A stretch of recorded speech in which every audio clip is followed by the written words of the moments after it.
Reading Rocket!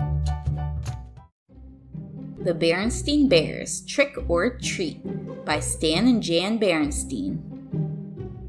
Even little bears expect a good fright when they go out for treats on Halloween night. The sights and sounds of autumn were all around as Mama Bear pushed her shopping cart along the path that led to the Bear family's treehouse. The trees and shrubs were ablaze with color. Farmer Ben's pumpkin stood bright orange in the October sun. The crows cawed noisily as they searched the stubble for bits of corn. Wild geese in great V formations honked high in the sky as they flew south. But the surest sign of the season was inside the treehouse, hiding behind Papa Bear's easy chair. It was Brother Bear waiting to try out his Halloween costume on Mama. It wasn't Halloween yet, but Brother and Sister couldn't wait to try out their new costumes. Sister was going to be a beautiful ballerina. "Well, what do you think?" she asked, taking the third position. "Shh," said Brother. "Mama's coming." Brother had chosen to be a spooky monster on Halloween. He had bought the spookiest monster mask he could find, and Mama made the rest of the costume. "Boo!" he shouted as Mama came in with the groceries. "Help, a monster!" she cried, pretending to be frightened. "It's only me, Mama," he said, showing his face. "So it is," said Mama. "Well, that just goes to show you that appearances can be deceiving." "Appearances can be deceiving? What's that mean?" asked Sister. "It's just a grown-up way of saying that things aren't always what they look like," explained Mama as she unpacked the groceries. "Look, goodies," said Brother. "Hands off, please," said Mama. "Those are for trick-or-treaters who come to our house tomorrow night." Brother and Sister were very excited about Halloween, and a little nervous too. This was the first year they would be going trick-or-treating without a grown-up along to supervise. "I'm not so sure I like the idea of them going by themselves," said Papa as he carved the pumpkin he got from Farmer Ben. "It's pretty spooky out there," he added, making a scary face at the cubs.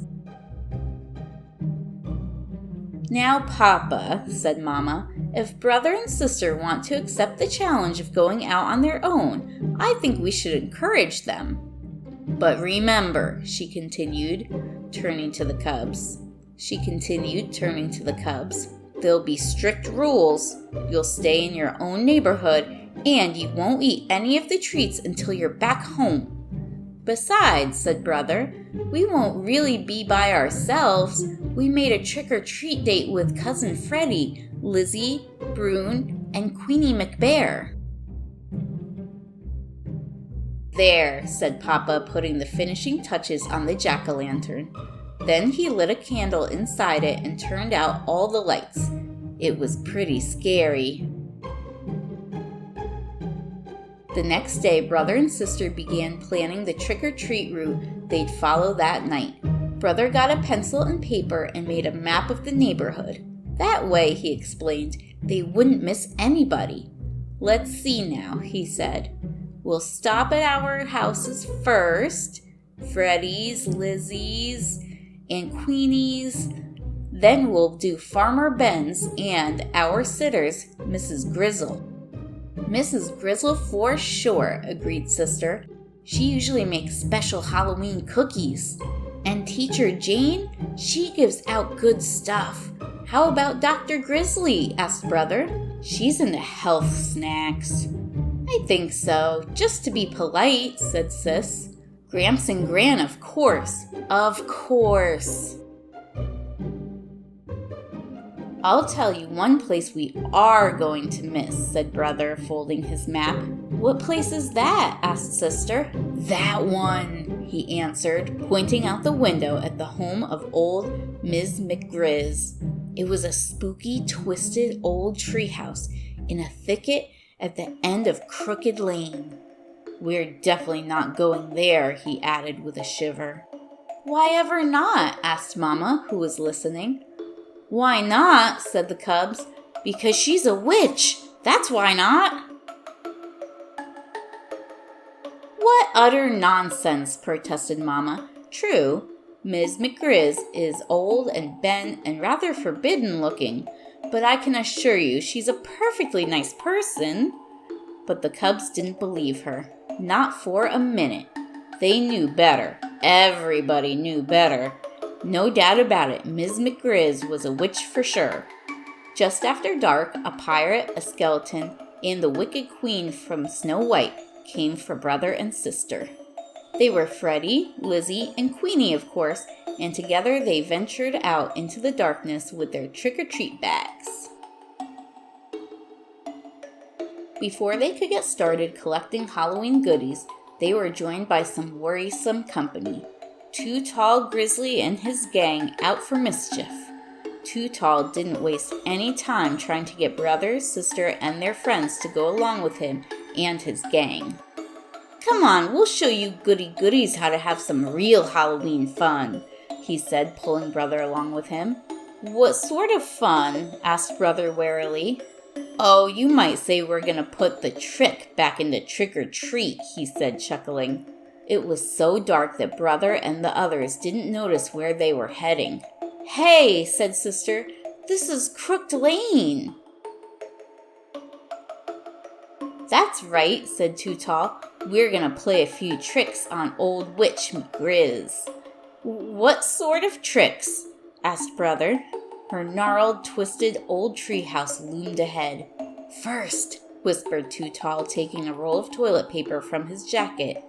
We'll decorate her house with a little of this. Then, maybe we'll tie a few knots in her clothesline. Then smear some honey on her broomstick so she'll stick to it when she flies. But before Too Tall and his gang could start their mischief, the front door opened and bright yellow light stabbed the darkness. And there in the doorway stood the frightened figure of old Ms. McGrizz. Aha! She said in a gravelly voice. I'm ready for you. She then led the terrified cubs into a cozy living room. To their great surprise, there was a big tray of beautiful candy apples all prepared for Halloween visitors. Mama was right, whispered sister to brother. Miss McGrizz really is a sweet, kind old person. The cubs thanked her for all the beautiful apples and went about the rest of their trick-or-treat business.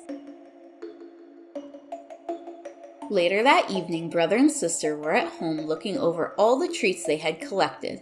The beautiful candy apples stood out, and Papa asked where they came from. From Miss McGrizz, answered brother. From that scary-looking old grouch puss that lives down Crooked Lane, said Papa. That's right, said brother, taking a delicious bite of his candy apple. You must really try to remember, Papa, said sister, giving her apple a little lick. Appearances can be quite deceiving. Thanks for listening. Don't forget to like and subscribe for regular uploads. If you have a favorite book you'd like read, go ahead and leave it in the comments. Until next time, friends!